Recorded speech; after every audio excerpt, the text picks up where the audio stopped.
TikTok was 48 hours away from complete extinction in America. 170 million users, billions in revenue, all about to vanish. And then, in the final moments before the ban took effect, ByteDance signed a deal that saved everything. But here's what nobody's telling you. They didn't just survive, they pulled off one of the greatest corporate magic tricks in history. Because when you actually read the fine print, ByteDance didn't sell TikTok at all. Let me show you how they did it. January 2025. The Supreme Court delivers its verdict. ByteDance must sell TikTok's US operations or face a total ban. No appeals, no loopholes. The law is crystal clear. Divest at least 80% to non-Chinese investors or it's over. This wasn't just another tech headline. This was an execution order. 170 million Americans were about to lose the app they spend more time on than any other. Creators who'd built million-dollar businesses watched their entire livelihood hanging by a thread. Major brands that depended on TikTok for marketing were scrambling for backup plans. The app was technically operating illegally. Every day it stayed online was borrowed time. And then something strange started happening. President Trump, the same guy who tried to ban TikTok back in 2020, kept extending the deadline. Once, twice, 3 times, 4 times. He didn't want a ban, he wanted a deal, and he was willing to wait for exactly the right one. December 18th, 2025. The deal finally drops. ByteDance transfers control of TikTok US to a new joint venture. The buyers, Oracle Corporation, private equity giant Silver Lake, and MGX, a state-backed investment firm from Abu Dhabi. Together, they'll own 45% of the new company. Existing ByteDance investors get 30%. ByteDance itself keeps just under 20%, the maximum allowed under US law. Everything looks legitimate. Everything appears to follow the rules. And the price? $14 billion. Now here's where your brain should start screaming that something's wrong. ByteDance, the parent company, is worth $500 billion.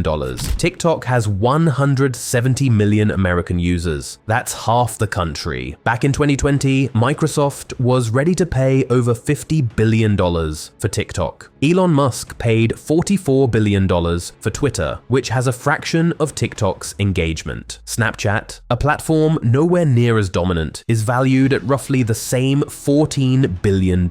So how does one of the most valuable digital platforms on Earth sell for what experts are calling the most undervalued tech acquisition of the decade? Because it's not actually a sale, it's theater.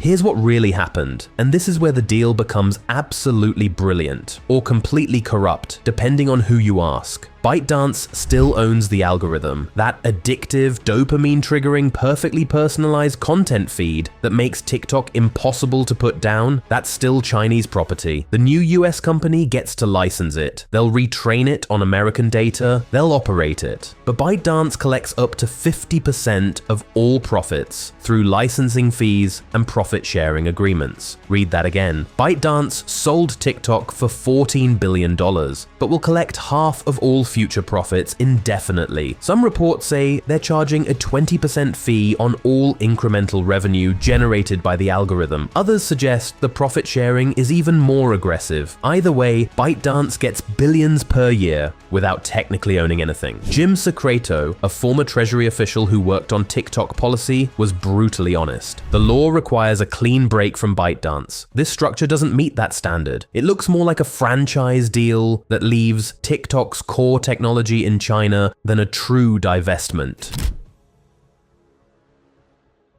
But wait. It gets darker, because when you look at who's actually buying TikTok, the connections are impossible to ignore. Oracle is run by Larry Ellison, one of Trump's biggest supporters. MGX, the Abu Dhabi firm in the deal, just invested $2 billion into Trump family's cryptocurrency platform World Liberty Financial. Other investors reportedly include Rupert Murdoch, Michael Dell, and Jeff Yass, who also owns a stake in Trump's Truth Social. These aren't random tech investors. These are Trump's inner circle. His allies, his friends. Senator Elizabeth Warren called it exactly what it looks like. crony capitalism. She tweeted, "Trump wants to hand over even more control of what you watch to his billionaire buddies." And remember, Trump personally extended that ban deadline 4 times to make this specific deal happen. Not any deal, this one. Republican Representative John Mulliner, who chairs the House Select Committee on China, pointed out that Congress set firm guardrails that prohibit cooperation between ByteDance and any prospective TikTok successor on the all-important recommendation algorithm. But Oracle isn't owning the algorithm, they're monitoring a copy. ByteDance still controls the original. The core technology never left China. So what happens now to TikTok's 170 million American users? On the surface, nothing changes. The app stays online, creators keep posting, businesses keep marketing. The deal closes January 22nd, 2026, and TikTok CEO Shou Chew assures everyone the hard part is over. But here's the catch nobody's talking about. Oracle will retrain the algorithm using only US user data. That's 170 million users instead of TikTok's global 1.6 billion users. That's a dramatically smaller dataset, which means the US version of TikTok will likely become less accurate, less engaging, less addictive. The magic that made TikTok special, it might start to fade, and there's something even more unsettling. Oracle, an American company with deep ties to the US government, now has oversight of what 170 million Americans see in their feeds. Georgetown law professor Anupam Chanda warned, "It is possible that the American TikTok might end up censoring or hiding speech that is permissible on the global TikTok platform." We worried about Chinese government influence. Now we might have American government influence. Different flag, same problem.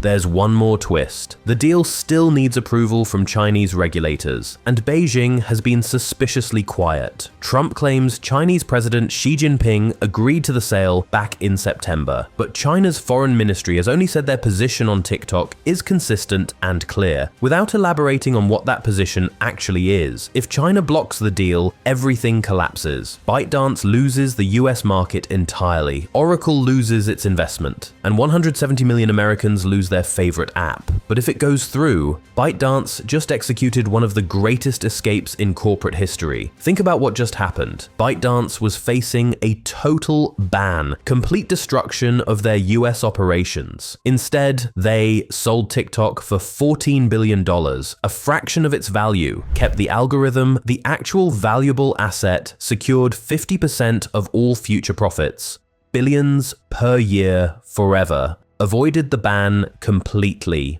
Meanwhile, Trump's closest allies bought one of America's most influential platforms at a massive discount, and 170 million Americans get to keep their app, even if it might not work as well as before. Entrepreneur Grant Cardone said it best. TikTok owns the most valuable real estate on the planet right now, people's eyeballs. And now, after years of threats and negotiations, that real estate is officially American-owned. Well, sort of, because ByteDance is still collecting rent every single day, forever. So the next time you're scrolling TikTok at 2 a.m. watching videos, you definitely don't need to see, remember, you're using an app that was worth $50 billion, sold for $14 billion, and the original owners are still making billions from it. That's not just survival. That's not even just a victory. That's the greatest corporate shell game in tech history. And somehow, everyone involved is claiming they won. The question is, who actually did?